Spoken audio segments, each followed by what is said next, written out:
Aujourd'hui, dans cet épisode de Paysans du Vivant, on va aller chez Jérôme et Caro en Vendée, voir un petit peu leur exploitation et ils sont maraîchers sur petite surface. Cet épisode est sponsorisé par Serre Natural, c'est un fabricant spécialiste de tunnels pour professionnels, donc pépiniéristes, horticulteurs, maraîchers, vous pouvez trouver des produits qui vous intéressent là-bas, sachant qu'ils sont spécialistes dans tous les films techniques de couverture et ils ont vraiment toute la gamme de films de 150 à 300 microns. Ils sont aussi spécialistes de ces tunnels démontables, ce qu'on appelle les tunnels chenilles ou caterpillar, qui sont vraiment très faciles à déplacer, à démonter, et ça c'est très utile pour faire des rotations maraîchères. Si vous êtes intéressé par les produits qu'ils font, vous allez sur leur site et au moment de l'achat, il y aura un code promo et si vous tapez Cagnol, vous aurez une réduction avec ce code promo. Et merci aux sponsors de sponsoriser en fait ce type de format pour partager toutes ces techniques et ces astuces de maraîchers qui vont servir, je l'espère, à de nombreux autres.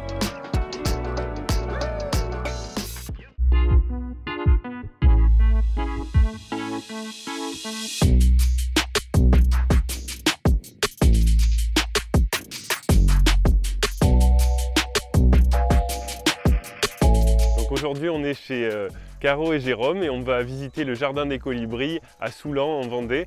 Et du coup, est-ce que vous êtes maraîcher, diversifié, et est-ce que vous pouvez nous présenter un petit peu, Jérôme, est-ce que tu peux nous présenter un petit peu le projet, depuis combien de temps vous êtes là et qu'est-ce que c'est que le jardin des colibris, qu'est-ce que vous y faites? Alors du coup, donc ça fait 8 ans qu'on est ici, on a acheté en 2014. On a acheté une magnifique prairie où il n'y avait absolument rien, qui avait été labourée pendant des années, où on avait fait de la vigne 20 ans auparavant, ensuite du maïs, du blé, bon, des grandes cultures. Et du coup, la particularité d'ici, c'est qu'on est sur un sol qui n'est quasiment que du sable, hein. Donc je sais pas, on pourra regarder peut-être après, je te montrerai un petit peu. Donc c'est un sol qui est extrêmement fragile. Et le fait de l'avoir labouré, en fait, c'est vrai qu'on est arrivé, il n'y avait que du chien-dent, en fait, hein. C'était une prairie de chien-dent où on a eu beaucoup de mal à faire pousser des légumes au début. Non seulement parce que la terre était très pauvre, mais en plus de ça, en fait, ça sèche très très vite. On est en Vendée ici, il y a beaucoup de lumière, beaucoup de soleil. Et c'est vrai qu'en fait, dès qu'il fait très beau, le sol sèche très très vite ici. Et donc, c'est très compliqué de faire pousser des légumes, puisque les légumes demandent quand même pas mal d'eau et de matière organique que nous n'avions pas. Donc là, tu es sur un sol super sableux, vous avez combien d'hectares et vous êtes installé il y a combien de temps? Oui, pardon, excuse-moi. Alors du coup, on a 2,7 hectares en tout, mais on n'en cultive que 3000 m². Parce qu'on a voulu faire des techniques de... Enfin, on a voulu faire petit et bien, plutôt que grand mal fait. Voilà. Et donc ça fait combien? 8 ans qu'on est installé. Et du coup, ça, le petit, c'est un peu l'influence de ta formation au Bec et Loin, Caro, non? Oui. Qui vous a amené un petit peu sur ce maraîchage, un petit peu on pourrait dire du bio-intensif, avec une sensibilité à la permaculture et à... Oui, c'est ça. Moi, je me suis formée au Bec et Loin après avoir fait une année de BPREA à la Chambre d'agriculture de Nantes et un stage paysan créatif aussi à Bois de Séné. J'ai voulu aller découvrir la ferme du Bec et Loin et donc la première formation que j'ai faite, c'était maraîchage bio-permaculturel, où là, en fait, on apprend surtout que plus ça va être petit, plus ça va pouvoir être soigné. Et on a changé nos techniques quand je suis revenue de la formation Bec et Loin, première saison en 2016, où là vraiment on a réduit les espèces de culture et on s'est mis à diversifier, à associer les cultures et puis à les concentrer pour avoir beaucoup plus d'attention au même endroit. Parce que du coup, vous étiez déjà installé avant que tu ailles te former au Bec et Loin. Et du coup, qui c'est qui s'est installé en fait de vous deux? Ou tous les deux, toi, Jérôme, tu as fait un diplôme, tu as fait des études agricoles ou Alors non, pas du tout. En fait, c'est Caroline qui s'est installée au début, donc sans BPREA.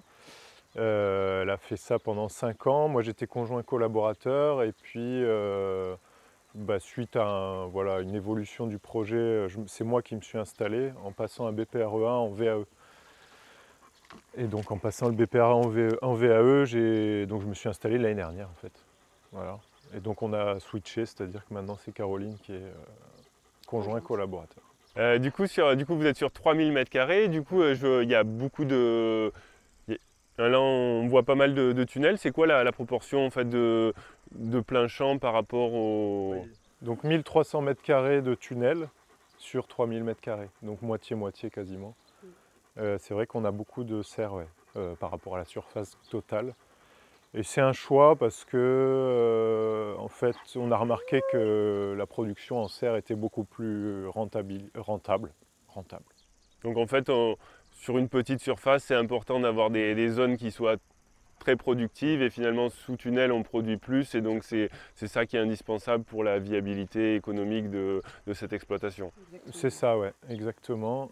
Surtout que on fait à peu près, quand on regarde un petit peu les chiffres des collègues, on fait à peu près le même chiffre d'affaires que quelqu'un qui fait sur 1 hectare avec une plus grosse proportion de plein champ évidemment, et à peu près la même quantité de serre. Mais on fait à peu près la même production, le même chiffre d'affaires.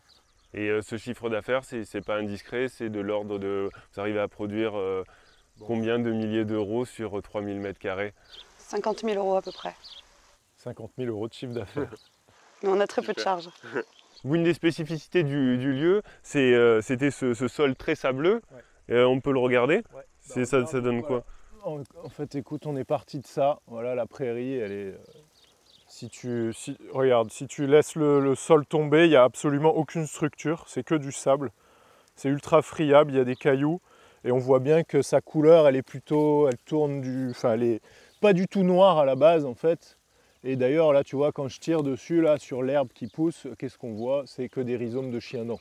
Parce qu'en fait, vu que le sol, il est absolument déstructuré, il n'a aucune structure, en fait, on a le chien-dent qui se développe naturellement parce qu'il sert à, justement, comme à la plage, un peu dans les dunes, à maintenir le sol. Parce que si on n'a pas le chien-dent, en fait, le sol s'en va, quoi. Et c'est vrai que, voilà, les anciens, donc c'est mon voisin, je lui en veux pas du tout, mais... il faisait comme il savait faire, et donc c'était beaucoup de labour, etc. Et c'est vrai que on voit bien qu'en fait, vu que le terrain est un petit peu en pente, sur le haut du terrain, on a beaucoup de cailloux et le sol est vraiment très pauvre, ça pousse très très mal. Et plus tu descends vers le bas, plus tu as de la matière organique, un peu plus de structure et un peu plus d'argile et un peu plus d'humidité.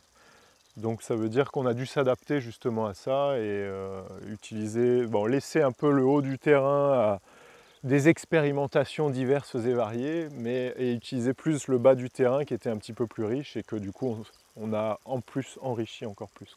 Parce que là du coup on a vraiment l'impression d'être sur la plage, d'avoir de la plage avec un petit peu de... C'est un peu quand même, c'est pas blanc, donc on voit un petit peu sans doute du carbone, de la matière organique qui a commencé à teinter en fait cette plage presque. Et du coup là effectivement l'itinéraire de culture qu'on arrive à développer à la ferme là, sans arrosage, là ici ça paraît assez difficile. Impossible. Mais du coup est-ce que là depuis que tu vas nous parler peut-être des apports de matière organique que tu as fait en brut, est-ce que tu vois un changement dans la capacité de rétention du sol en eau et du coup la diminution du besoin d'arroser quoi? Alors on a fait des apports de matière organique. Alors c'est vrai qu'on a beaucoup misé sur la matière organique. On a vite compris, alors notamment par rapport à cette expérience au Bec et Loin, que la matière organique était un petit peu la clé de la nature finalement. On a remarqué que plus tu apportes à manger, plus il y a de la vie, et plus il y a de la vie, plus il y a de la vie, quoi. Et donc on a commencé à comprendre ça, et effectivement on a fait des apports massifs d'abord de compost de fumier de bovin avec de la paille, ce qui nous allait pas trop parce que du coup ça nous a apporté pas mal de choses qui ne nous plaisaient pas forcément, donc notamment des mauvaises herbes, du liseron aussi, voilà. Et c'était très difficile à manutentionner, donc du coup j'ai commencé à découvrir qu'il y avait un réseau de broyage de déchets verts, qu'on pouvait récupérer ces déchets verts directement dans les déchetteries, et donc on a commencé à recycler ces déchets verts, à se les faire livrer, et puis à tester. On a commencé par tester sur des petites zones. Et puis on s'est aperçu très vite qu'en fait ça apportait beaucoup plus que le compost et la paille, que tout de suite le sol avait changé, mais en une seule année, on voyait qu'il noircissait, alors que même sur les zones où on avait porté beaucoup de compost et de paille, ça n'avait pas fait comme ça, quoi. Donc du coup on a commencé à miser sur cette matière organique et on en a apporté des tonnes et des tonnes et des tonnes. On apporte à peu près, je sais plus, c'est 100 tonnes par an. 100 tonnes par an, ouais, à peu près sur les 3000 m². Donc ça fait 4-5 ans qu'on doit faire ça. Et donc c'est vrai que bah, voilà, maintenant on est arrivé à quelque chose. En fait, voilà, c'est à partir de ce moment-là que notre désert s'est transformé en oasis, en fait. Clairement, on peut le dire comme ça. On est passé, on voyait les arbres avaient vraiment beaucoup de mal à pousser. Les vivaces avaient vraiment beaucoup de mal à pousser. Les légumes aussi au début, mais bon, ça allait parce qu'on mettait un petit peu de compost, etc. Et puis à force d'apporter de la matière organique et qu'elle se décompose, qu'elle crée de l'humus, là aujourd'hui on arrive à, bah, tu verras, tu montreras. D'ailleurs, je vous donnerai une photo peut-être de quand on a acheté, parce que j'ai des photos et je pense que ça peut être intéressant de montrer aussi ça, de voir avant, après. Voilà, et c'est vrai que on peut le dire aujourd'hui, la matière organique c'est la clé pour la réussite d'une petite ferme en maraîchage sur sol vivant, je crois. Et du coup, sur un sol sableux qui est difficile à se structurer, en fait, les apports de matière organique ont réussi, aident à la structuration du sol, ou c'est juste pour de la nutrition? Non, il y a vraiment une structuration aussi qui se fait, ça n'a plus rien à voir. Le sol, bah, déjà il est devenu un peu spongieux. On voit bien quand on marche dessus, il est vachement plus, il n'est pas tassé. Avant il était très tassé, maintenant il est devenu, on a l'impression de marcher sur du coton. Et bah, surtout, on arrose beaucoup moins qu'avant, quoi. On n'a quasiment pas besoin d'arroser parce qu'en fait il est spongieux, donc dès qu'on arrose un petit peu, l'eau en fait est retenue par la matière organique, et ce qui fait que je pense qu'on se retrouve un petit peu arrosé comme un maraîcher qui a de l'argile, alors qu'avant il fallait arroser énormément. Et d'ailleurs c'est une des raisons aussi pour laquelle on cultive une très petite surface, en fait, c'est qu'au début, ici en fait on n'a pas d'eau. C'est simple, vu qu'il y a du sable et que toute l'eau s'infiltre dans le sol, on ne peut pas faire de mare, on n'a pas de mare, on n'a pas beaucoup de sources, les sources sont profondes.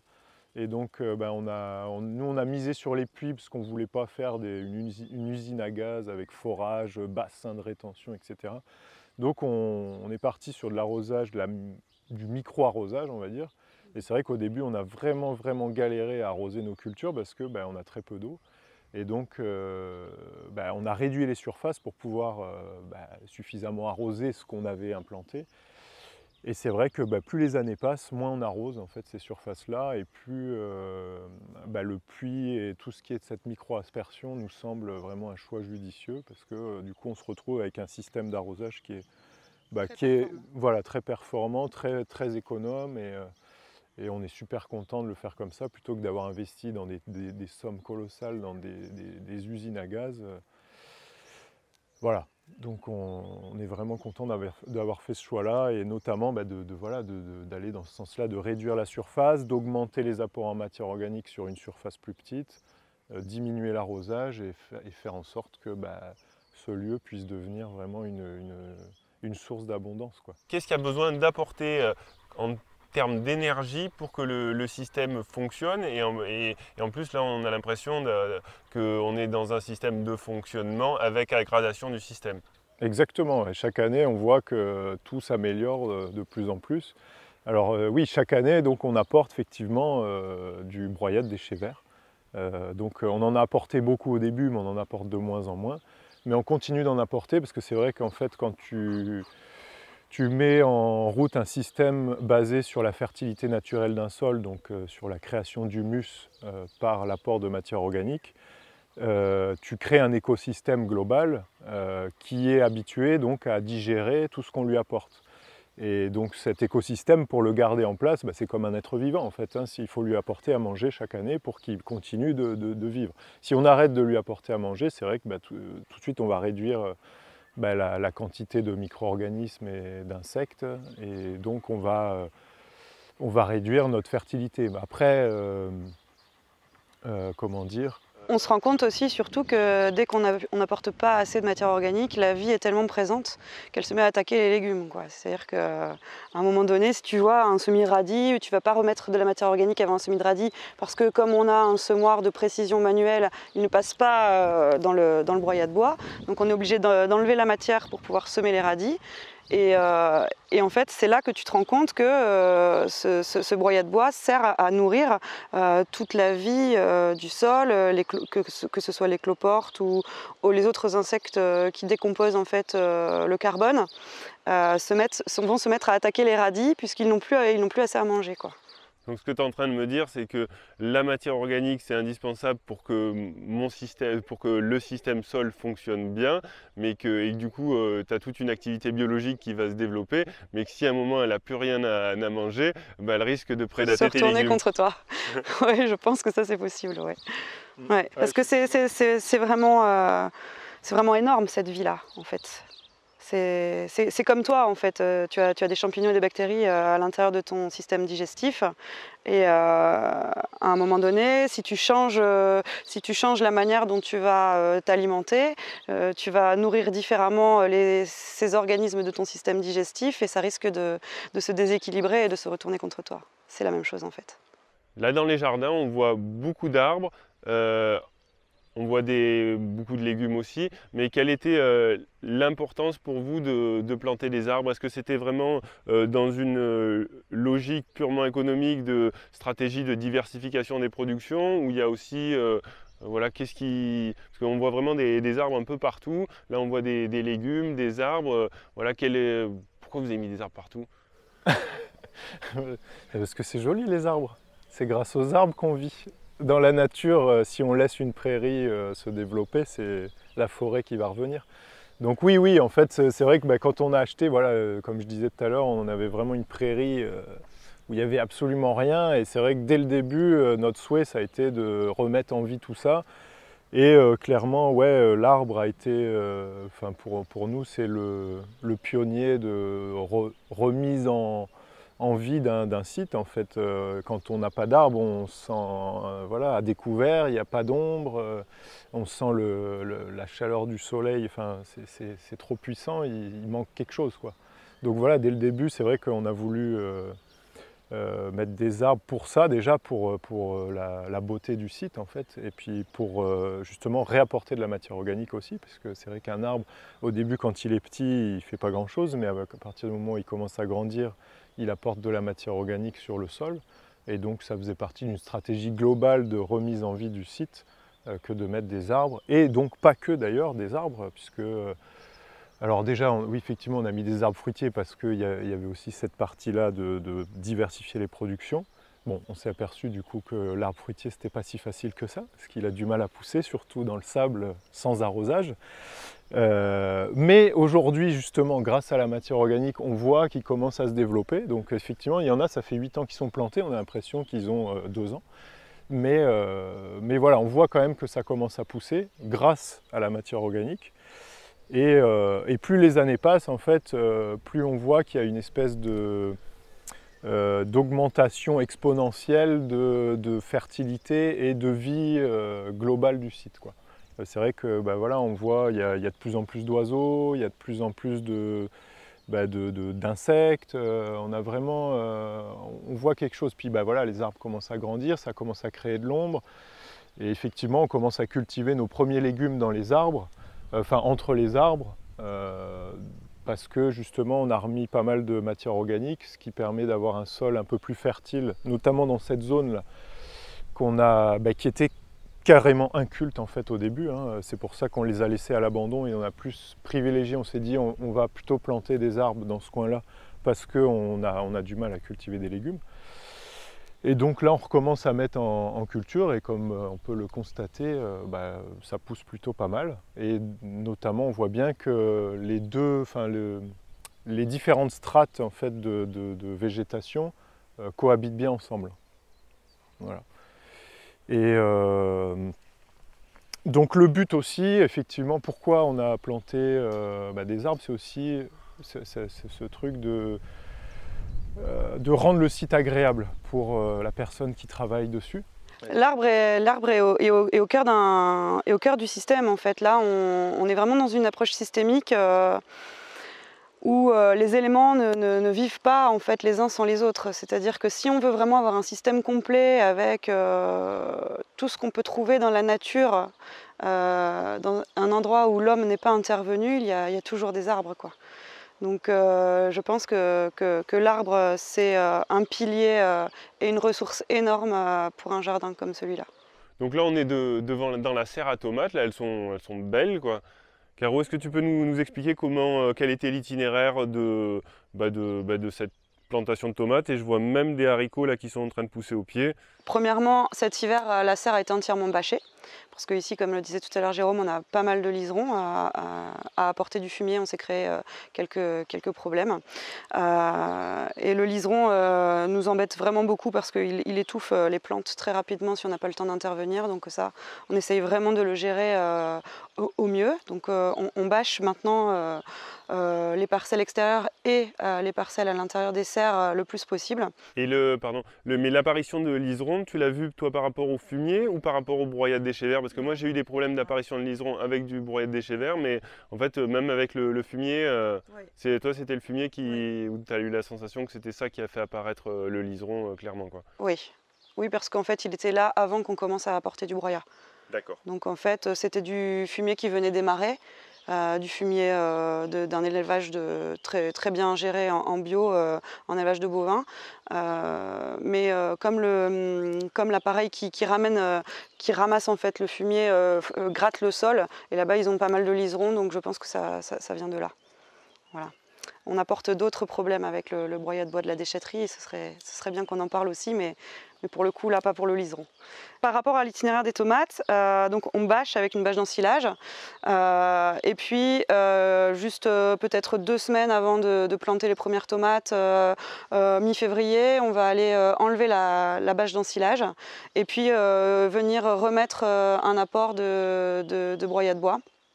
Alors ça va dépendre, est-ce qu'on va planter des tomates à un endroit où il y avait une bâche et donc aucune autre culture de printemps, ou est-ce qu'on va venir faire de la contre-plantation dans des cultures existantes qu'on avait déjà mis en place au printemps. Donc ça je vais t'expliquer ce qu'on fait aussi. Donc ici typiquement il n'y avait pas de culture au printemps, il y a juste la bâche, donc on l'a enlevée, on est venu mettre du broyat. Et puis on est venu ensuite planter nos plants de tomates, et comme on ne savait pas où mettre on savait pas où mettre nos premiers plants de haricots verts et qu'on voulait avoir du haricot vert très, très précocement dans la saison, on vient en fait au moment de planter les tomates faire des poquets de graines de haricots indirects. Et puis on le laisse germer au pied des tomates. Les tomates grandissent, les haricots poussent entre les rangs de tomates. Et maintenant, on va pouvoir venir récolter 2 récoltes au même endroit, ce qui va faire que la rentabilité au mètre carré est meilleure. Donc ça, c'est une association de cultures pour moi. Et ce que je voulais dire par rapport au fait de venir planter des tomates dans une culture existante au printemps, ça s'appelle pour moi de la contre-plantation. C'est-à-dire que ici, sur cet espace-là, on avait les choux nouveaux de printemps qui étaient à ces endroits en 2 rangs sur une planche de 30 mètres. On avait donc deux rangs de choux nouveaux de printemps, dont on voit encore en fait ici qu'on a coupé et on est venu rendre les derniers choux au sol. Et en plus, ça sert de paillage pour la culture d'après. Et ces tomates-là ont été plantées entre les 2 rangs de choux. Donc les 2 rangs de choux étaient pratiquement prêts à être récoltés au moment où on est venu planter les tomates au milieu. On a récolté les choux. Ça a fait un petit peu souffrir les tomates au début parce qu'il y a peut-être plus d'installations de pucerons, peut-être elles vont jaunir un petit peu au début parce qu'elles sont concurrencées forcément par les choux qui sont en fin de croissance. Et une fois que les choux sont finis d'être récoltés, la tomate s'épanouit, elle prend toute sa place et encore une fois, ça permet un meilleur rendement au mètre carré. Mais par contre, dans cette technique-là, tu ne peux pas avoir les choux sur bâche. Donc ça nécessite d'avoir éliminé toutes les vivaces, sinon tu as des problèmes d'enherbement. Mais le fait de ne pas mettre la bâche, comme c'était le cas à la base, ça te permet du coup d'avoir des cultures qui s'enchaînent beaucoup plus vite et du coup de maximiser ton espace sous la serre. C'est ça, si j'ai bien compris? C'est ça. Et aussi, comme on n'a pas non plus eu le temps de le faire, on n'a pas remis non plus de matière organique au pied des tomates pour la culture de tomates. C'est-à-dire que la dernière fois qu'il y a eu de la matière organique, c'était à l'automne dernier, avant la culture de choux de printemps. Et du coup, c'est suffisant pour tenir la saison en tomates. Les apports sont assez réguliers pour qu'elles ne souffrent pas et qu'elles ne manquent de rien. Surtout peut-être maintenant quand tu as des sols qui ont l'air d'avoir des taux de matière organique assez élevés, quand on voit la couleur du sol, surtout par rapport à ce qu'on a vu tout à l'heure. Là, ici, maintenant, le seul problème, ça va être que y a moins de couvre-sol, donc du coup, ça sèche plus. Ça permet pas de maintenir l'humidité comme on aimerait. Mais c'est vrai que là, le sol, bah, voilà, vous l'avez vu tout à l'heure, déjà rien qu'à la couleur. Bon, là, on sort d'une semaine de canicule, hein, donc c'est un peu spécial. Le sol est très séchant. Mais d'habitude, en fait, on peut maintenant prendre des poignées qui se tiennent, quoi. Et là, je pense qu'entre le vent d'hier soir et la canicule de 40 degrés, il a un petit peu souffert. On va lui remettre son chou. Voilà. Là, du coup, les tomates, elles sont magnifiques. Est-ce que vous les traitez? Est-ce que vous avez des problèmes de maladie? C'est quoi la stratégie? Ouais. Donc oui, effectivement, elles sont belles. Donc nous, on fait le choix de ne mettre aucun traitement sur aucun légume dans tout le jardin. C'est-à-dire qu'on n'utilise aucun fongicide, aucun insecticide, même autorisé en agriculture biologique. On n'a non plus aucun engrais de synthèse ajouté en plus du carbone. Il y a seulement du carbone et de l'eau, et c'est tout. Et donc on ne met pas de bouillie bordelaise, on n'a jamais mis de bouillie bordelaise. On fait ce choix parce qu'en fait, quand on y réfléchit, la bouillie bordelaise, elle a beau être issue d'un élément naturel, c'est pas pour ça qu'elle va pas faire de dégâts sur le sol et sur la vie du sol. Donc si c'est un anti-champignon pour les tomates, faut se rendre compte qu'elle va quand même ruisseler jusqu'au sol et que du coup elle va forcément avoir un impact sur les champignons du sol.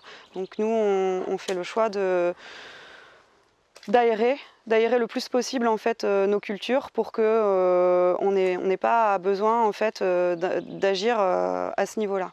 Donc là, ta stratégie de prévention contre par exemple le mildiou, en l'occurrence, je pense que c'est de ça qu'on parle sur la tomate, c'est vraiment la ventilation de la serre qui, pour toi, si tu dis, si je maintiens un milieu sec qui n'est pas favorable au développement du mildiou, j'en ai pas et on dirait que c'est bien ça. Alors en fait, on a pratiquement jamais de mildiou. Donc la stratégie, ça va être peut-être bon là ça se voit plus parce qu'il faut peut-être recommencer, c'est très poussant, mais on voit bien qu'on dégage le pied des tomates sur au moins 30-40 cm dès le départ pour justement qu'il y ait de la circulation le plus possible de l'air entre les plants de tomates. Bon, il faut savoir que nous on fait que de la tomate ancienne, donc elle est très poussante, très buissonnante, elle est beaucoup plus difficile à conduire qu'une tomate hybride, une Paola ou quelque chose comme ça qui va être peut-être moins feuillue. Donc là c'est quoi comme variété celle-là? Celle-là c'est la cœur de bœuf. D'accord, et du coup comment tu conduis tes corps de bœuf? Du coup là on dégage, Alors, on dégage de tête? Voilà, toujours, alors celle-là c'est des plants greffés de tête. Donc nous on fait en partie nos plants de tomates, mais la plupart sont achetés en fait et déjà greffés de tête en arrivant. Donc c'est du plant greffé, ouais. Et du plant greffé sur quel porte-greffe? Sur de la tomate sauvage. D'accord. Voilà. Donc ça c'est fait c'est pas sur c'est pas sur aubergine. C'est sur du F1? Non, c'est fait je crois sur vraiment une tomate sauvage parce qu'on a déjà eu le résultat de garder en fait une branche à fruits sur le porte-greffe et c'était ça ressemble à du tomatillo, tu vois, c'est plutôt quelque chose qui vient d'Amérique du Sud, la tomate buissonnante qui est très vigoureuse. D'accord. Et est-ce que tu penses que le fait d'avoir des tomates greffées, est-ce qu'il y a des tomates non greffées et est-ce que vous avez vu une différence en termes de vigueur et de maladie Non. Non, on n'a pas de maladie. Et que ce soit du coup sur un plan greffé comme non greffé. Oui. Et du coup, quel avantage tu vois toi par rapport à avoir du coup un plant de tomate greffé par rapport à du non greffé? Ça, c'est psychologique, hein. C'est-à-dire que comme nous, on fait pas 1000 mètres carrés de tomates l'été, on a que là, on a 4 planches de 30 mètres greffées et 2 planches de 30 mètres non greffées avec des plants qui viennent de nos semences qu'on récupère chaque année. On voit bien la différence de croissance entre un plant qui a été greffé et qui vient de chez Clair de Lune là, à Soulan, qui va pousser beaucoup plus vite et qui est beaucoup plus fort tout de suite. Et la différence avec une tomate qu'on a semée nous beaucoup plus tardivement parce que c'est pas du tout les mêmes conditions de semis et de levée. Et du coup, on prendrait un retard énorme si on faisait que du plant qui vient de nos semences, quoi. Donc tu vois Là, plus de vigueur. Ouais, plus de vigueur, plus de précocité. De manière générale, on prend des plants greffés en fait parce qu'on a un petit souci nous avec la tomate chez nous.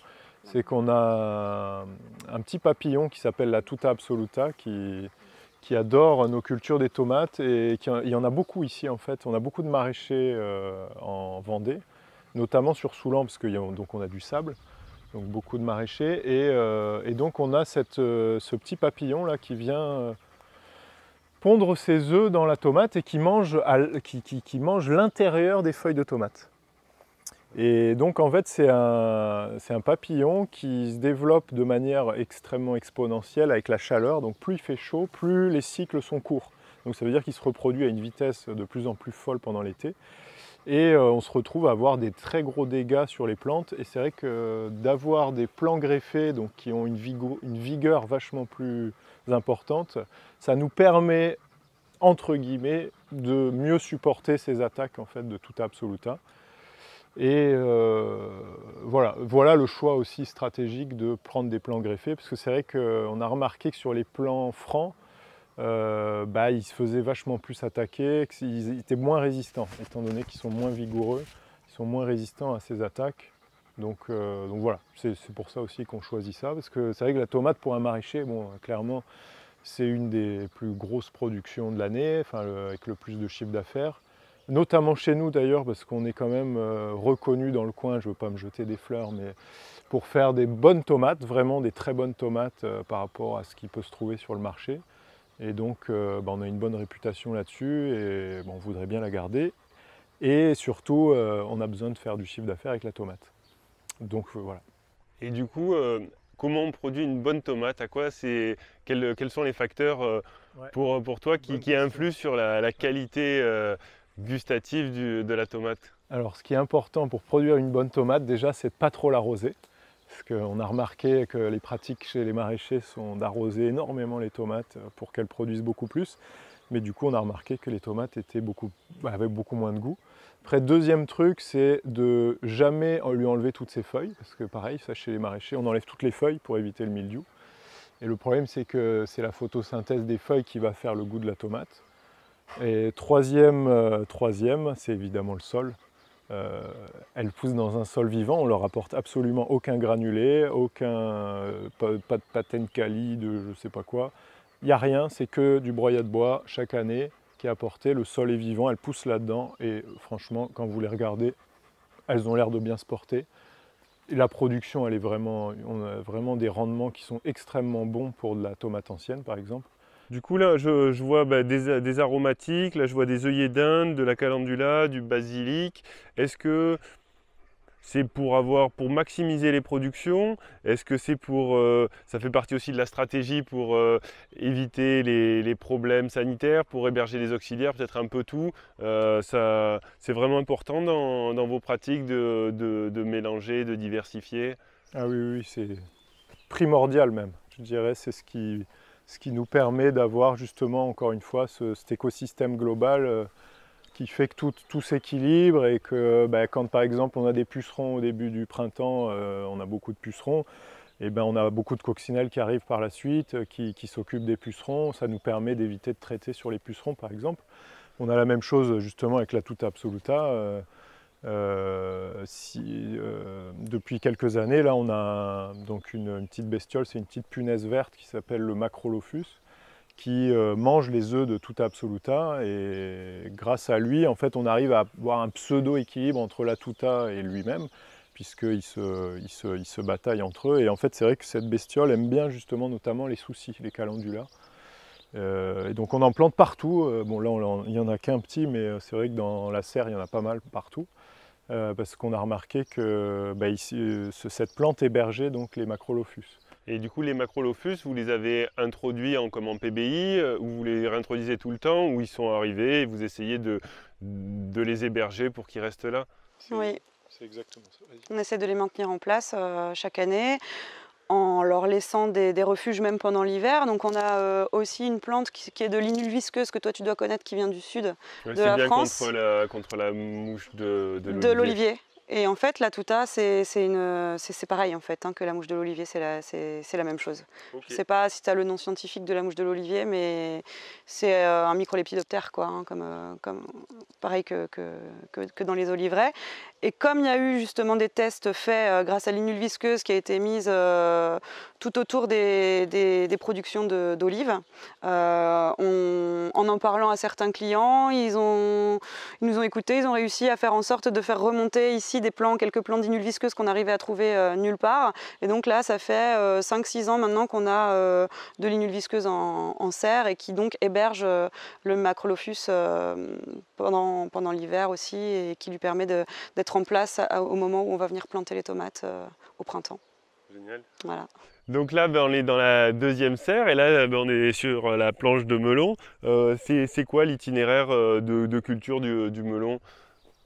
C'est super simple, hein. C'est donc un bon sol vivant comme d'habitude, un peu d'eau, donc du goutte à goutte, une toile, parce qu'ils adorent être sur les toiles, puisque la toile fait chauffer le sol, et donc planter à travers la toile tous les 50 en un rang, et donc après on obtient des plantes magnifiques qui nous donnent des melons extrêmement bons, bien sucrés avec la chaleur. Voilà. Donc là, en fait, tu as 30 mètres linéaires, du coup, tu as 60 plants par rang, et là, tu as 2 rangs, c'est ça? 3 rangs. Trois Ah rangs. oui, mais le troisième, il est en décalé pour avoir des productions... C'est ça, exactement, ouais, pour pas qu'ils arrivent tous en même temps, quoi. Et au niveau de l'arrosage, là, sur le melon, c'est bien spécifique. Aussi, pareil, on parlait d'arrosage sur la tomate pour avoir du goût. Comment tu gères l'arrosage sur le melon? Qu'est-ce que tu apportes en eau? Nous, c'est simple, de toute façon, c'est toutes les serres, c'est comme ça, c'est une demi-heure par jour d'eau pour tout le monde. Et du coup, une demi-heure, ça apporte quelle quantité? Ça représente une pluie de combien de millimètres, tu sais? Aucune idée. Ok. Désolé. Non, j'ai aucune idée. T'as vu qu'une demi-heure, c'était bien, et du voilà, coup... En fait, voilà, nous, ce qu'on essaye de faire, surtout ce qu'on a compris, c'est que donc, si tu as un sol riche en matière organique, il retient l'eau. Donc, tu n'as pas besoin de beaucoup arroser. Et donc, plus on va pouvoir réduire les apports en eau, plus on est content, parce qu'en fait, on a remarqué que plus tu arroses, plus tu as de problèmes de maladie. Donc, on essaye de... Voilà, ce qu'on a vu, c'est qu'on maintient le sol humide, avec une certaine quantité d'eau. En dessous, si on en met moins, il commence à sécher, donc c'est moyen. Si on en met plus, on sent qu'il est trop humide.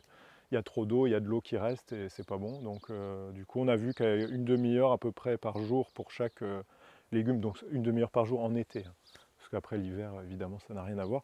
Mais en plein été, pleine chaleur, c'est une demi-heure par jour pour tout le monde. Voilà, du coup, il n'y a pas de changement entre la tomate, l'aubergine ou le melon. Non, on est bien avec ça, et c'est vrai que, comme on disait tout à l'heure pour la tomate, on a une super bonne tomate, voilà, bien goûtue avec cet arrosage-là, et franchement le melon c'est exactement pareil, on commence à avoir une petite réputation dans le coin pour avoir vraiment des super bons melons.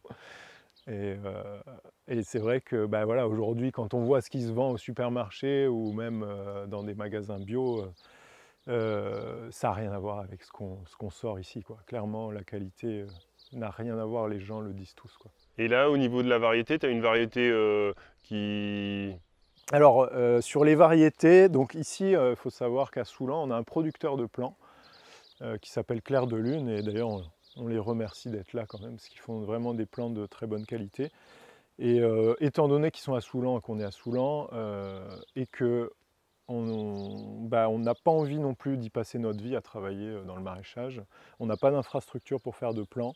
Donc du coup, c'est vrai qu'on achète quasiment, je sais pas, au moins 70% de ce qu'on produit ici chez Clair de Lune en plants.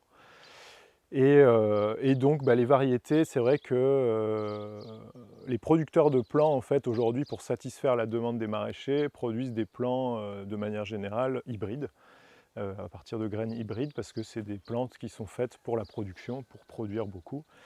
Et donc, par exemple, ces melons sont des variétés hybrides.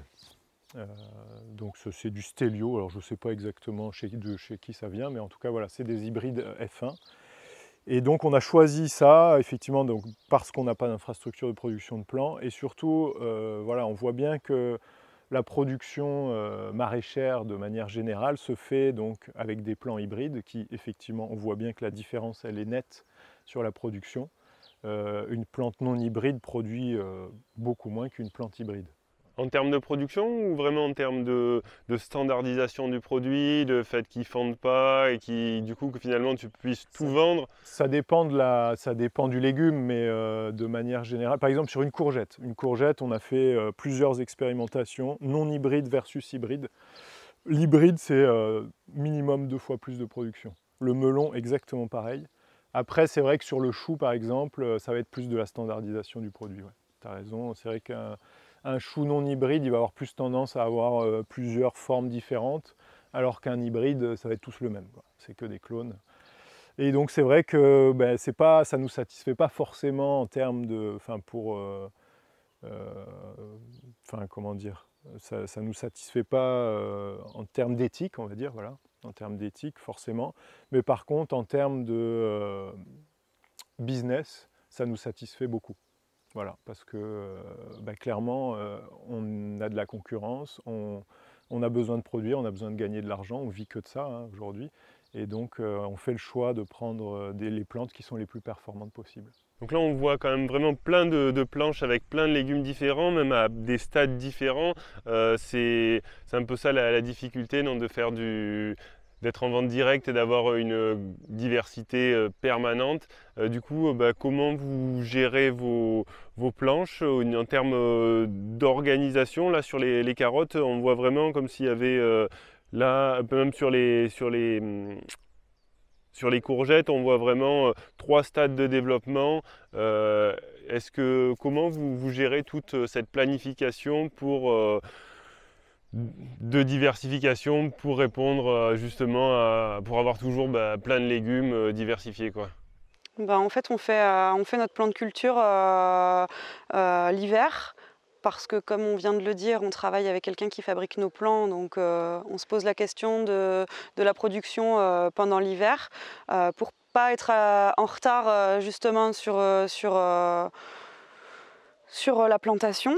En fait, comme on a un tout petit jardin, on n'a pas forcément des séries de 3000 plants à chaque fois, donc on a des séries entre 150 à 400 plants, on va dire, en fonction des légumes. Toutes les 2 semaines. Donc en fait, on reçoit nos plants toutes les 2 semaines. Enfin en fait, on les reçoit pas, on va les chercher. C'est organisé comme ça. Sur les semaines impaires, chaque fois qu'il y a une semaine impaire, on va chercher nos plants le lundi. Et puis en fait, on plante en fait en fonction de l'espace qu'on va avoir disponible. On n'est pas vraiment dans une gestion du plan de culture où on va savoir 3 mois avant quelle est la planche qui va être occupée par quelle culture.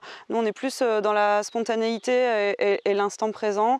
Et en fonction de la place, de comment on va le ressentir par rapport à ce légume-là qui va devoir être planté, on va se dire alors ce terrain-là, il n'est pas terrible pour les choux par exemple. Donc non, les choux, on va plutôt les mettre sur une autre parcelle, ou par exemple ici pour les carottes, on sait que ça fait partie des meilleures parcelles du jardin.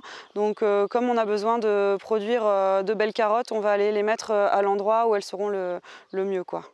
Voilà. Donc là, dans la question de la planification, le fait d'acheter les plants, ça simplifie énormément, j'ai l'impression. Oui, ça simplifie énormément.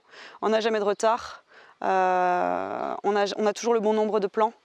On a toujours... il y a beaucoup plus d'homogénéité en fait sur tout le suivi de culture derrière.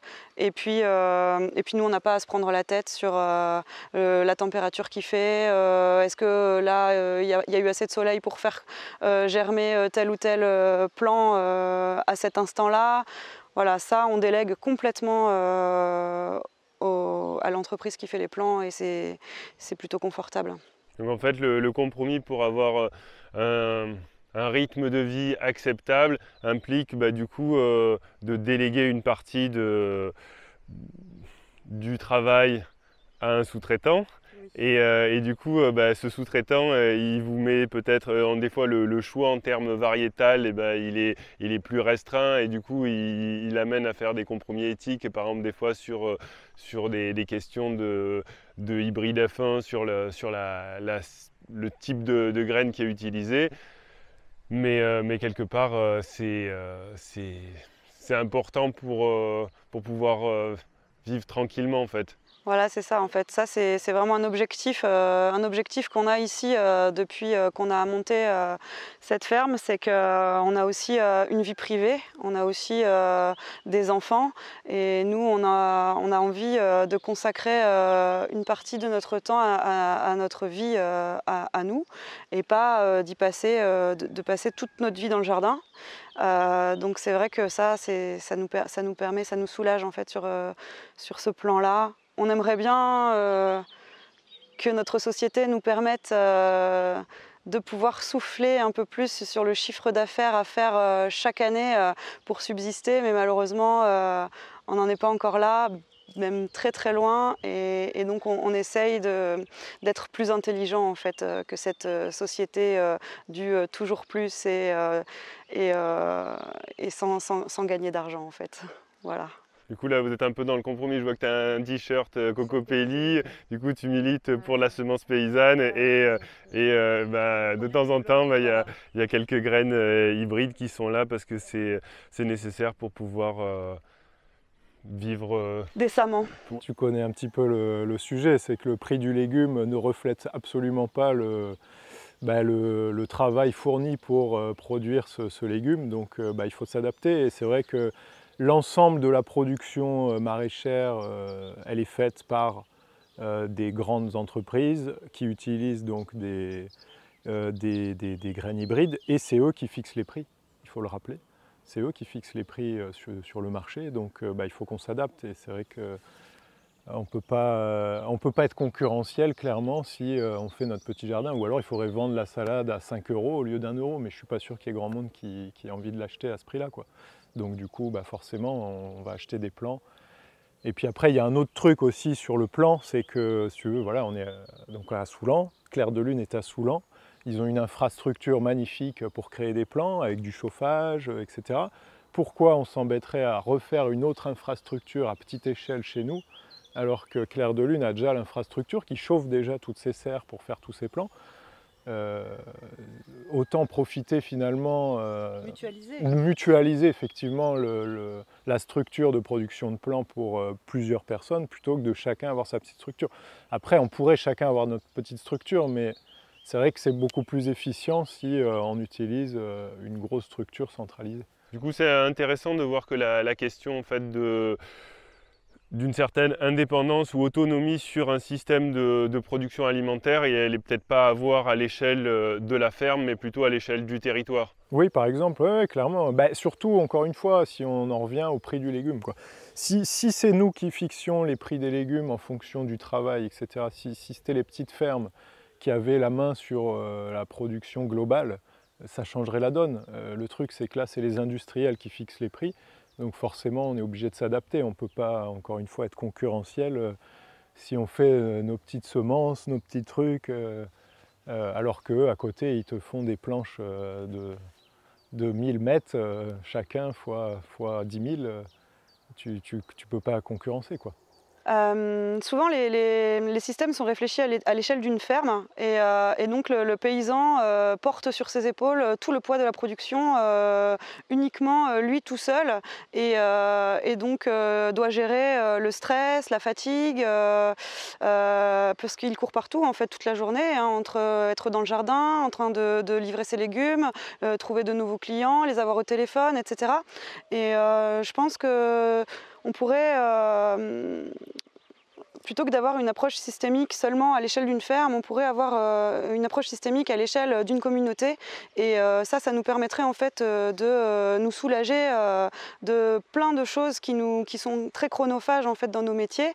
Et si on pouvait avoir plus de liens, créer plus de liens et plus de réseaux en fait entre nous, entre maraîchers ou avec les gens qui font les plants ou avec les gens qui font les semences et peut-être réfléchir un peu plus en amont sur la production générale à l'échelle peut-être d'un village, d'une région ou d'un département, ça permettrait de soulager tout le monde. En tout cas, ça permettrait de pouvoir faire les choses de manière un peu plus intelligente que chacun dans son coin. Du coup, tu me dis la spécialisation, les gains de productivité, oui, mais peut-être pas à l'échelle de la planète, à l'échelle du territoire. C'est peut-être là le compromis entre tout faire, tout chez soi en micro et finalement pas arriver à tout faire bien et l'autre opposé de finalement produire à manger des carottes qui viennent peut-être des États-Unis parce qu'elles ont été produites moins chères. Exactement, je pense que en fait c'est une question de conscience. Il faut aujourd'hui trouver les moyens d'être plus intelligent en fait que ce qu'on essaye de nous imposer en termes de réflexion et en fait ne pas regarder les autres comme notre ennemi ou notre concurrent mais plutôt comme un partenaire de sa propre activité qui va être bénéfique pour soi-même et en fait pouvoir réunir les talents des uns et des autres, les compétences ou les infrastructures des uns et des autres pourrait permettre en fait à chacun de croître et de mieux réussir ce qu'il fait en fait. Du coup là on est sur la planche de concombre. D'habitude les concombres on les voit souvent dans les tunnels. Là vous en avez mis que dehors et pourquoi ils sont même pas tutorés, comment ça va devenir la jungle ici, non? Ouais. Alors en fait on a un souci ici nous avec les concombres parce que le sol sableux est souvent vecteur de virus et notamment sur des cucurbitacées. Et nous ça fait 8 ans maintenant qu'on essaye de faire pousser des concombres qui nous donnent une récolte suffisamment abondante pour être viable économiquement à l'achat du plant de concombre qui est 4 € le plant greffé en fait. Donc quand tu fais 3 planches de 30 mètres de concombre à 4 € le plant et que tu n'as plus de concombre au bout de 3 semaines de production, c'est pas du tout rentable. Donc cette année, on a fait le choix de ne pas acheter de plan en fait. Et moi, j'avais vu sur un stage il y a quelques années le maraîcher chez qui je m'étais formée qui avait semé du concombre en plein champ sans le tutorer. Et ça avait très bien fonctionné. Et là, je me suis dit peut-être que la température à l'intérieur des serres est couplée au virus du sol sableux, fait que la plante ne supporte pas le virus et va très vite arriver à son terme et très vite mourir en fait. Et donc là je me suis dit si on essayait de semer en direct du concombre à l'extérieur sur toile tissée, ça nous permettrait peut-être d'avoir quand même un peu de concombre sans devoir dépenser l'argent de l'achat des plants et d'avoir une plante qui va peut-être durer plus longtemps et quand même réussir à produire un petit peu de concombre. Dans tous les cas, tu n'auras pas dépensé 4 € par plant. Voilà. Là c'est de la semence paysanne de concombre semée en direct. Oui, c'est ça. Et là, c'est quoi comme variété? Il y a plusieurs variétés différentes. Écoute, t'as du long par maraîcher. exemple, Long maraîcher ici, généreux ici et muncher. Voilà. Et donc on fait un test là sur 3 variétés pour voir en fait quelle est la variété qui va le mieux résister aux conditions climatiques à l'extérieur d'une serre et qui va être le plus abondant en termes de production. Là, je vois c'est des filets d'ombrage, ça? Ouais, alors justement, tiens, bonne question. Donc ça, c'est des filets d'ombrage, mais qui ne sont pas utilisés du tout pour l'ombrage. Ils sont utilisés pour nos amis les chevreuils qui aiment bien venir par ici et croquer les salades. C'est pour ça que les salades sont protégées. Exactement, les salades sont protégées parce qu'il a commencé, en fait on a un copain qui vit ici avec nous, qu'on voit tous les matins à peu près, qui nous fait un petit peu des petits clins d'œil et qui n'a pas peur de nous, et voilà, il aime bien manger ce qu'il voit, qui lui semble bon. Et c'est vrai que la salade c'est pas mal, ouais, il aime bien. Là on est devant une de tes planches de haricots, Caro. Comment tu les as fait pousser? Alors en fait, les haricots, en général, ils sont pareils, ils sont en serre et ils sont sur fil à rame, et c'est des haricots verts à rame. Moi, je trouve qu'ils sont très tardifs et qu'il y a un pic de production fort à l'instant T, et qu'ensuite la plante ne donne presque plus rien. Donc, j'étais pas du tout satisfaite en fait de cet itinéraire technique-là, et donc je préfère avoir mon haricot plutôt en variété naine. Et donc nous ici on est sur du pongo et du cupidon. Qu'on vient en fait, c'est très très simple la manière dont on a de les semer. Donc en fait on va venir soit débâcher s'il n'y a pas eu de culture avant, soit juste désherber la planche, puis faire des sillons en fait avec un râteau par exemple, et semer à la main directement en fait les semences dans le sillon, recouvrir le sillon avec un peu de terre au râteau, puis venir mettre du broyat de bois au-dessus des sillons. Ça c'est la prochaine planche qui a été déjà semée, on voit que ça germe. Et on voit que ça germe là, ouais. 3 rangs là. Donc ça va très très vite, et puis ensuite il n'y a plus aucun travail sur le haricot, ni de désherbage, puisqu'il est très buissonnant, et donc c'est un très bon couvre-sol qui ne permet pas en fait aux adventices de prendre le dessus sur lui. Il croît très vite, et la production pour moi est beaucoup plus abondante sur les variétés naines que sur les variétés rames. Et en termes de pénibilité de la récolte, c'est peut-être là où ça... c'est là que ça pêche un peu.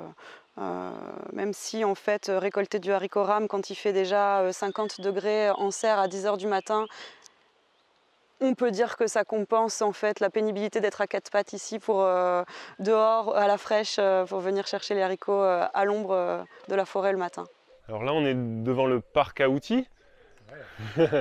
Et du coup ça a l'air très simple, puisque finalement on voit plein d'outils, mais c'est que des outils quasiment à main. Est-ce que vous avez tout ici là? Oui, on a oui, quasiment tout. Après on a quand même un tracteur évidemment, mais le tracteur ne sert pas à travailler le sol, il sert juste à déplacer le broyat de bois.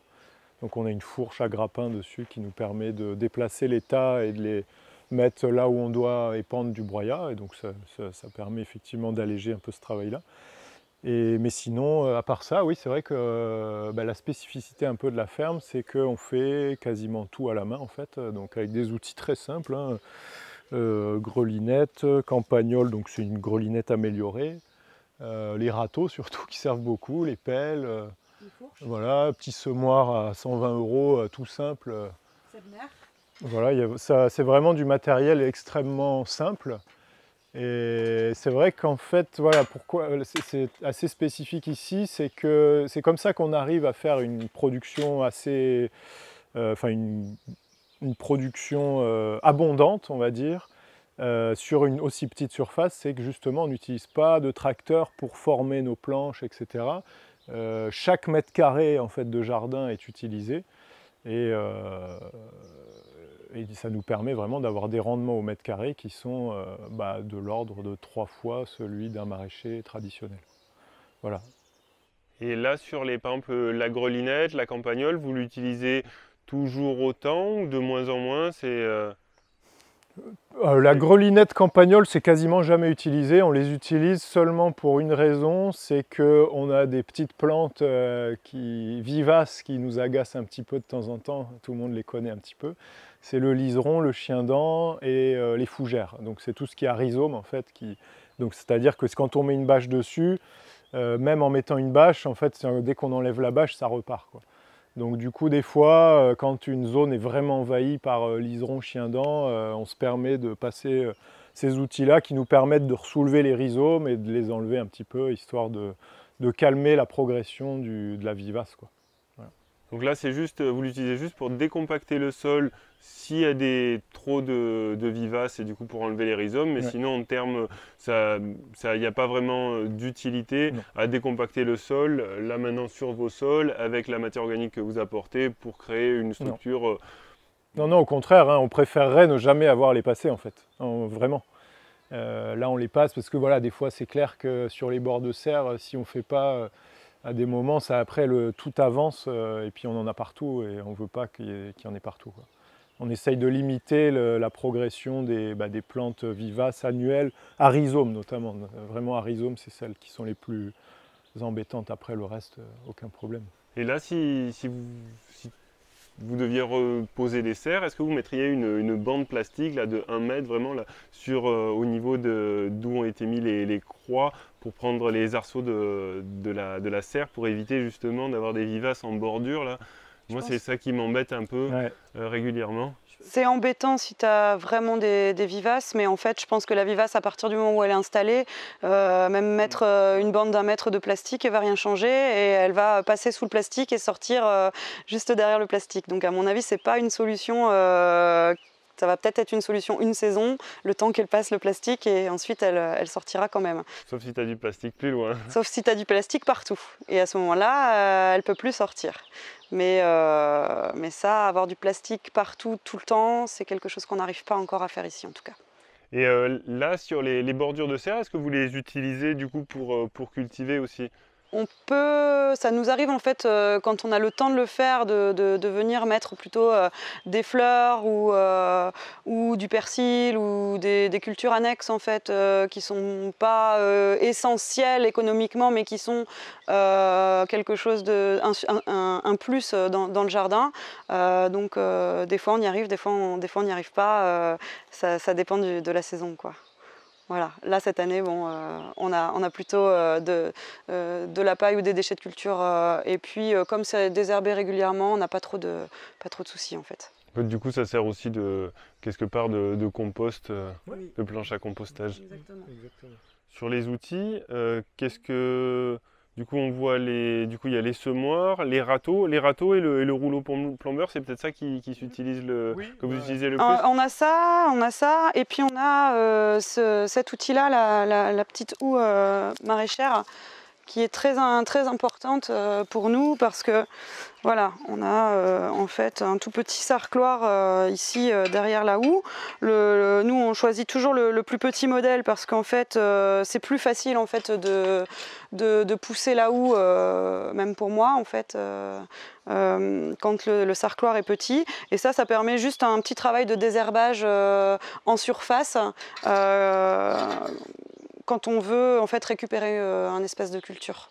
Et là, du coup, ça c'est avant la mise en culture ou c'est aussi par exemple pour sarcler un petit peu des cultures plantées en rang comme des carottes ou Ça va être plutôt pour les passe-pieds. Le sarcloir pour les carottes, on utilise plutôt ça. Ça, c'est un outil qu'on a acheté en grande surface de jardinerie. Mais en fait, on a trouvé qu'il était intéressant parce qu'en général, les sarcloirs sont très larges. Et nous, on a un espace réduit en fait, entre nos rangs de carottes qui est à peu près de 7 cm. Et ça, ça nous permet en fait de pouvoir utiliser le semoir Sebner. Donc en fait, on prend une trémie sur 2 quand on met nos carottes dedans. Okay. Donc on va venir utiliser la première et la troisième trémie. Et ensuite, quand on va faire nos premiers passages de désherbage, on va les faire avec ce sarcloir qui va venir en fait entre les 2 rangs de carottes. Juste pile poil pour laisser le moins d'adventices possible sur le semis de carottes. Donc il faut intervenir très très tôt. À peine à la levée de la carotte, on fait le premier passage de sarcloir en fait. Voilà. Et il faut avoir de bons yeux. Et là, je vois derrière une canne à planter. Est-ce que vous en êtes content? À quoi vous en servez? Ouais, ça c'est assez lourd comme outil. Donc ça c'est plutôt Jérôme qui s'en sert. Donc ça, en fait, nous on sème tout ce qui est en poquet. Par exemple, les haricots verts qu'on a vu tout à l'heure entre les tomates qui ont été semés en poquet. En fait, on les sème avec cette canne à planter. Et nos pommes de terre. Toutes les pommes de terre sont semées une à une avec la la canne à planter. Et du coup, quel est l'avantage de cet outil? Eh ben, il est pratique, super maniable. On n'a pas besoin d'être à quatre pattes parce qu'avant, en fait, on utilisait un plantoir pour venir ouvrir le sol à genoux et mettre un plant de pommes de terre tous les 30 cm sur autant de rangs qu'on doit le faire. Donc, c'était vraiment pénible au niveau physique. Et ça, en fait, il suffit d'être deux. Il y en a un qui utilise la canne et l'autre à côté qui met le plant de pommes de terre et on avance comme ça à mesure. Et en fait, en 2 heures, on plante toutes nos patates, quoi, à peu près. Et là, par exemple, sur l'itinéraire de pommes de terre qu'on a vu, du coup, vous avez mis le broyat après la plantation? Ouais. On avait donc les bâches. On a laissé les bâches tout l'hiver. Et puis là, en début de printemps, on a enlevé la bâche. On est venu à réception des plants planter nos pommes de terre une à une, comme je viens de l'expliquer. Et puis ensuite, on a un copain qui est venu nous aider à étaler le broyat parce qu'en fait, nous, on fait aussi le choix de ne pas rouler sur nos parcelles avec le tracteur quand on vient déposer du broyat. En fait, on dépose le broyat à l'extérieur de la parcelle pour ne pas venir tasser le sol qui est quand même assez fragile chez nous, étant donné qu'il n'a pas beaucoup de structure. On pose les tas de broyat à l'extérieur de la parcelle et ensuite à la fourche, soit on étale directement à la fourche en jetant le broyat, donc il faut être assez costaud, soit on remplit des brouettes et on vient amener le broyat à l'endroit de la culture. D'où le choix de fourche. On a beaucoup de fourches, beaucoup de brouettes qui sont pas là, mais qui sont dehors. Mais c'est vraiment un tout petit outillage très maniable, très pratique, avec très peu d'investissement financier en fait. Presque pas d'entretien, à part un peu d'anti-rouille de temps en temps. Et on renouvelle le parc très facilement en fait. Donc ça c'est vraiment un choix qu'on a fait et qui nous soulage aussi techniquement. C'est vraiment positif en fait pour notre système. Il n'y a pas vraiment le stress de savoir est-ce que la machine va fonctionner. Non, on compte pas sur les machines pour produire de la nourriture et ça c'est quand même une grande fierté. Ouais. Voilà. Donc là votre système de vente ça fonctionne comment? Eh bien en fait on a plusieurs débouchés. On a tout d'abord notre vente directe à la ferme. Ça, c'est quelque chose qui nous tient à cœur parce que c'est ça aussi qui fait le lien particulier qu'on a avec nos clients. Donc ça, c'est tous les vendredis, 2 heures par semaine, en fait, simplement de 16h30 à 18h30 le vendredi, entre on va dire le 1er avril et le 15 décembre. Donc nous en fait on est sur un choix aussi qui est de ne pas travailler l'hiver. Donc comme on n'est pas équipé pour stocker les légumes, on a fait le choix d'arrêter notre production en fait au moment où on arrête nos ventes. Donc voilà. Et du coup, quand vous faites des ventes à la ferme, on peut trouver que vos légumes ou j'ai l'impression qu'il y avait d'autres produits? En fait, on travaille aussi en lien avec un petit boulanger qui a son fournil à Soulan. Donc tous les vendredis, vient vendre son pain ici. Et aussi, on essaye on se met en lien avec des producteurs qu'on apprécie, qui travaillent comme nous. Et souvent, c'est des gens qui se sont formés ici. Donc par exemple, on a plusieurs productions locales dans notre petite vitrine. On a le miel de Marine, les ruchers de Saint-Gilles. On a les herbes d'or de Mika, qui est aussi quelqu'un qui s'est formé ici, qui fait des tisanes. On a souvent aussi les tisanes riantes de Sandrine, qui est à Sainte-Flève-des-Loups. Et donc, on a 2 producteurs avec qui on travaille en plantes aromatiques et médicinales. Et en fonction de leur production, en fait, ils se partagent la vitrine. Et cette année, on accueille aussi quelques produits des agrobates qui viennent de s'installer à Némy et qui sont aussi des anciens stagiaires de la ferme. En fait, on soutient nos amis et les jeunes qui veulent s'installer. On essaye vraiment de leur servir un peu de tremplin aussi en termes de vente. Parce que du coup, la vente, c'est crucial, c'est décisif. Est-ce que c'est facile de vendre vos légumes? Et du coup, là, vous les vendez ici à la ferme le vendredi. Est-ce que vous les vendez à d'autres endroits? On les vend également dans 3 biocopes, celles de Saint-Hilaire-de-Riez, de Challans et de Saint-Jean-de-Mont. Et puis là, depuis peu, on va travailler de nouveau avec des restaurateurs au fil des saisons à Saint-Gilles et puis l'Inattendu à Saint-Gilles qui vient juste d'ouvrir la semaine dernière.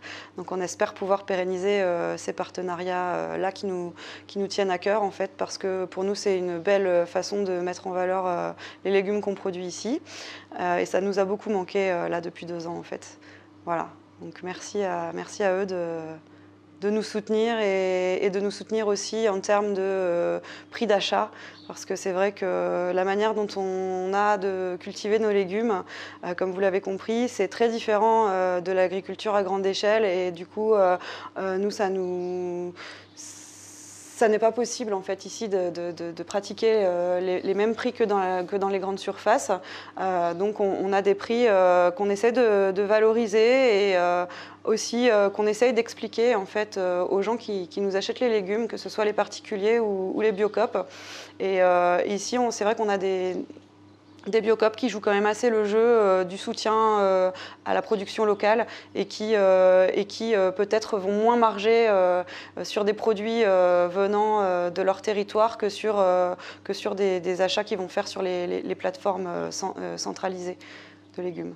Voilà. Donc eux, ça leur permet en fait de lisser leur prix entre ce qui est acheté sur les plateformes et ce qui est acheté chez les producteurs locaux. Et nous, ça nous permet de payer notre crédit pour faire tourner la ferme. Voilà. Ça, c'est très bien. Et du coup, vous ne faites pas de marché? Aucun. On fait aucun marché. On a été vraiment dégoûtés de l'attitude en fait des gens sur les marchés, que ce soit l'attitude de ceux qui organisent les marchés, parce que souvent ils prennent, c'est un peu des marchés de n'importe quoi, mélanger en fait des producteurs avec les revendeurs, et du coup il n'y a plus aucune distinction qui est faite par les clients entre celui qui a sué dans ses jardins pour produire des super bons légumes de qualité sur sol vivant, et puis celui qui est allé aux mines à 4 h du matin avec son camion chercher n'importe quel type de légumes et qui va en fait valoriser pratiquement au même prix que nous sur un marché, mais avoir beaucoup plus de diversité toute l'année, alors que nous on va, comme on ne fait pas d'achat-revente ou très très peu, on n'aura pas du tout la même gamme, et du coup les gens vont se tourner vers ceux qui ont la plus large gamme. Et ça casse un peu les jambes du producteur en fait. Et sur les collectivités, est-ce que vous arrivez à travailler avec des collectivités, des écoles? Est-ce que ça vous intéresse? Est-ce que vous avez essayé? On est vraiment sur une petite production et qui ne nous permettrait pas de vendre à grande échelle un certain type de légumes comme les pommes de terre par exemple. En tout cas pas au prix que nous on attend au kilo de pommes de terre, puisqu'elles sont plantées à la main et récoltées à la main sans utilisation de tracteur. Donc je pense que les prix sont trop tirés vers le bas par les collectivités pour qu'on puisse nous répondre aux appels d'offres et répondre en termes de prix. On ne serait pas concurrentiel.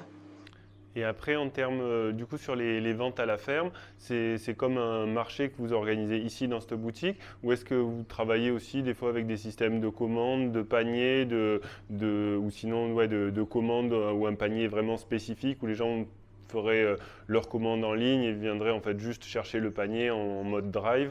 Alors en fait, on a tout essayé à peu près sur cette ferme. Au début, comme on n'était pas très sûr de nous et pas très sûr de notre production, on préférait que les gens choisissent quels légumes allaient composer leur panier et en quelle quantité.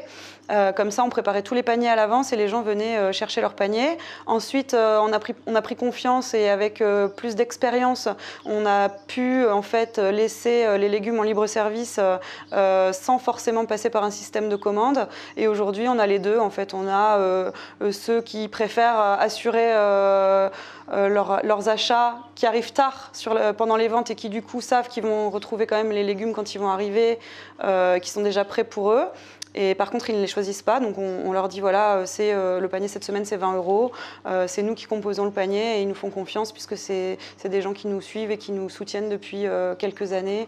Donc ils savent très bien que ils connaissent la qualité des produits, ils savent que le panier va être varié, diversifié et qu'ils vont apprécier en fait ce qu'on va choisir pour eux. Donc là-dessus, ils sont contents. Et ceux qui savent qu'ils vont arriver tôt à l'ouverture du magasin préfèrent venir choisir eux la quantité et la diversité de leurs légumes. Donc ils viennent composer eux-mêmes leur panier. Et si moi, par exemple, le vendredi prochain, je souhaite avoir 3 kilos de pommes de terre, une botte d'oignons et 2 salades, est-ce que c'est possible et comment ça fonctionne?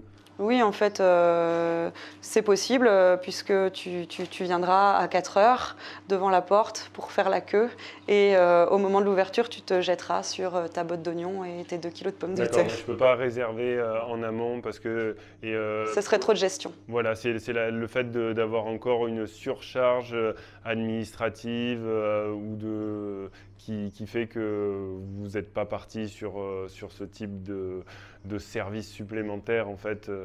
Oui, en fait, c'est vrai qu'en 2020, quand on a rouvert la saison en 2020, on sait les conditions particulières dans lesquelles on était et en fait, on s'est retrouvé avec 70 clients, 70 commandes de panier.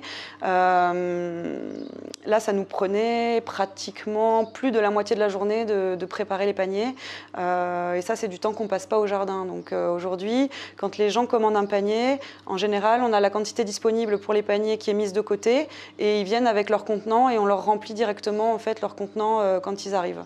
On prépare plus les paniers à l'avance parce que c'est trop chronophage et ça nous demanderait peut-être de devoir embaucher quelqu'un seulement pour faire les paniers et nous on n'a pas décidé aujourd'hui de salarier quelqu'un pour faire ça. Et tu as une idée de la proportion du coup du temps que vous dédiez à la commercialisation par rapport à la production et à la récolte?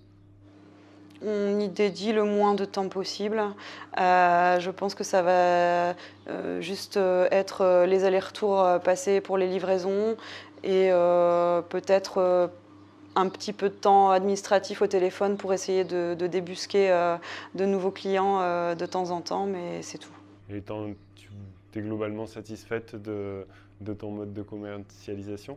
En fait, nous, ce qui nous satisfait principalement, c'est de vendre chaque légume qui sort du jardin et d'avoir pratiquement pas de perte sur notre production. Voilà, c'est notre seul objectif, de vendre à un prix juste pour nous, à un prix juste pour le client et de ne rien perdre.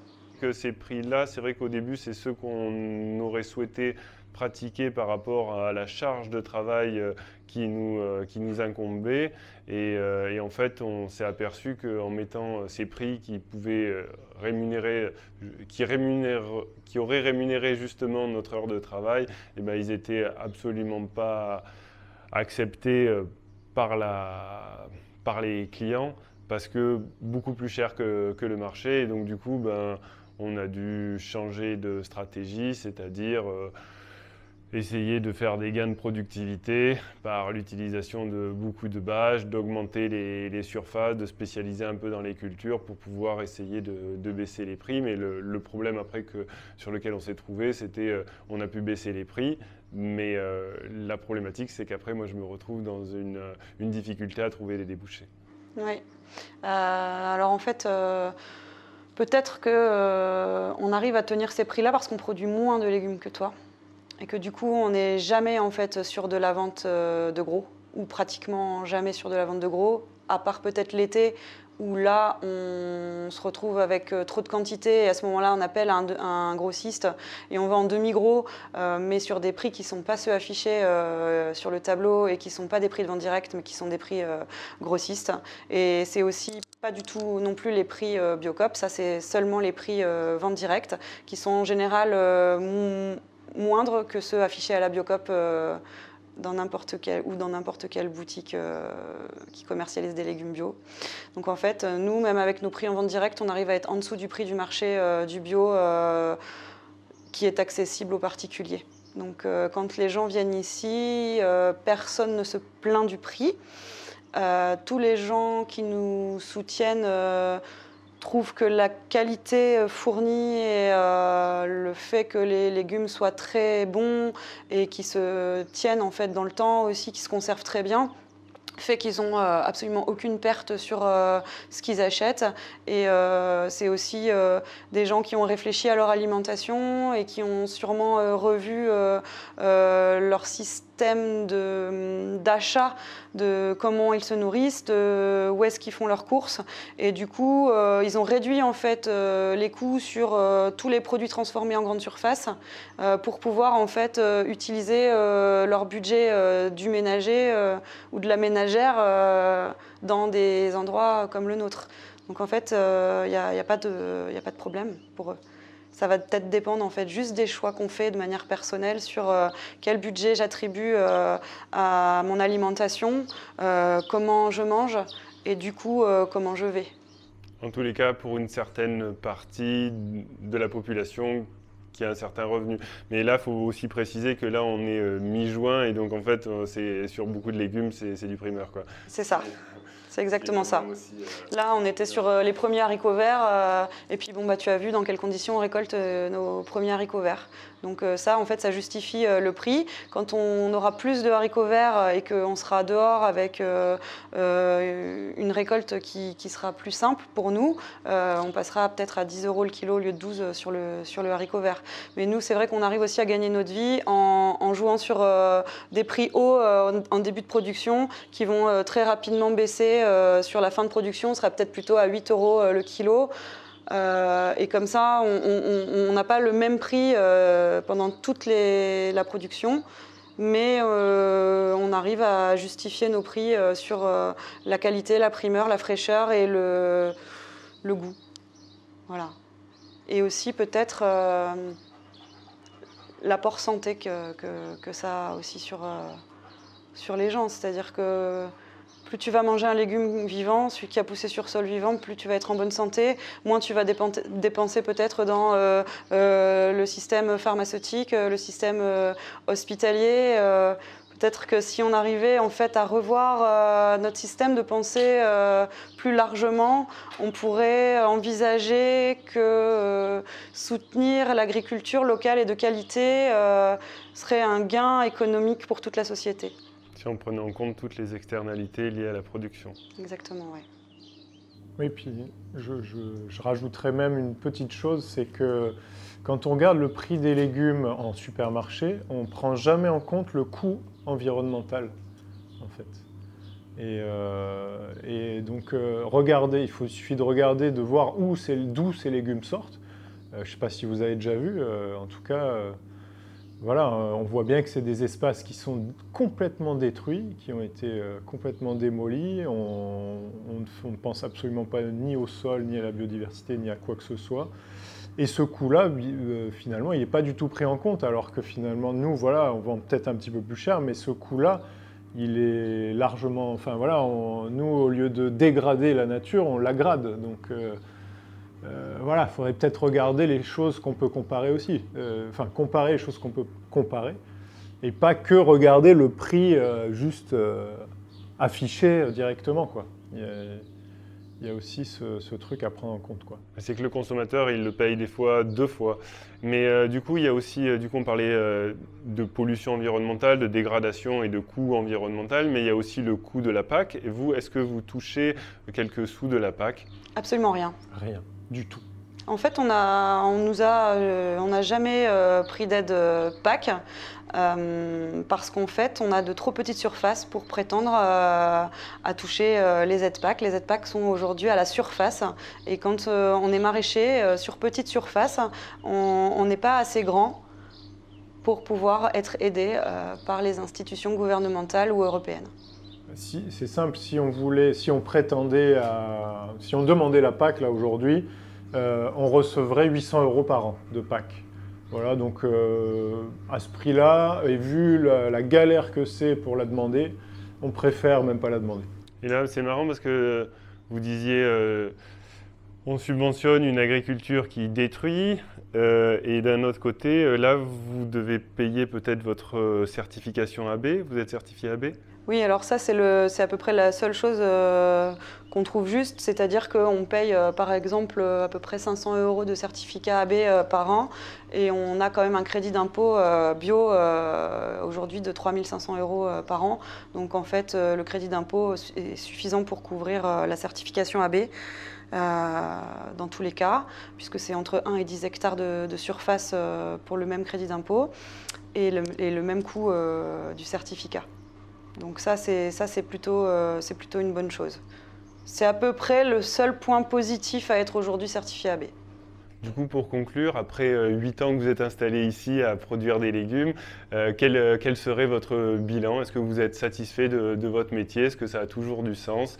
Et est-ce que vous êtes heureux de votre vie de maraîcher à Soulan? On est plutôt heureux de notre vie de maraîcher parce qu'on est autonome, parce qu'on est indépendant, parce qu'on ne rend compte à personne, parce qu'on est suffisamment aidé humainement pour pouvoir tenir le coup, parce que les gens reconnaissent la valeur de notre travail plutôt que l'inverse. C'est vrai que je lis beaucoup de commentaires et je vois beaucoup de témoignages passer en ce moment d'autres collègues maraîchers ou paysans qui ne s'en sortent pas, qui ont vu leur activité mise à mal après la crise qu'on vient de connaître. Je pense que c'est parce que la manière dont on travaille n'est pas suffisamment soutenue par les institutions. Je pense que peut-être que la manière dont on travaille n'est pas suffisamment comprise et que la valeur ajoutée de cette manière-là de fonctionner n'est pas encore entrée dans les mœurs. Peut-être que le travail que vous faites avec la ferme de Cagnols permettra, je l'espère, de mettre en lumière des fermes qui ont le même état d'esprit que nous et qui aujourd'hui ont besoin de soutien moral, de reconnaissance technique, de reconnaissance de leurs pairs aussi. Et ça permettrait à tous d'alléger tous les horaires qu'on fait, d'alléger le coût de notre souffrance physique parfois aussi, parce que c'est vrai qu'on n'en parle peut-être pas assez, que c'est un métier qui est très fatigant et que quand en plus le moral est impacté, la fatigue est double. Et ça, c'est pénible de devoir encore expliquer que tout ce qu'on fait, c'est vraiment, on le fait pour tout le monde, on le fait au mieux, on le fait avec beaucoup de bienveillance. Et on attend en fait autant de bienveillance de la part de la société, parce que c'est aussi pour elle qu'on le fait. Nous, on a de la chance, mais tout le monde n'est pas dans notre cas. Donc ça, ce serait pour moi un message à passer. Toi, Jérôme, tu as envie d'ajouter quelque chose? Non, mais c'était pour dire aussi, oui, qu'on le fait pour nos enfants, en fait. Clairement, pour que l'humanité perdure et qu'on laisse à nos enfants un endroit vivable et une société en état de pouvoir leur donner ce dont ils ont besoin pour s'épanouir. C'est-à-dire une terre encore vivable? Une terre vivable, un sens dans la vie aussi. Hein.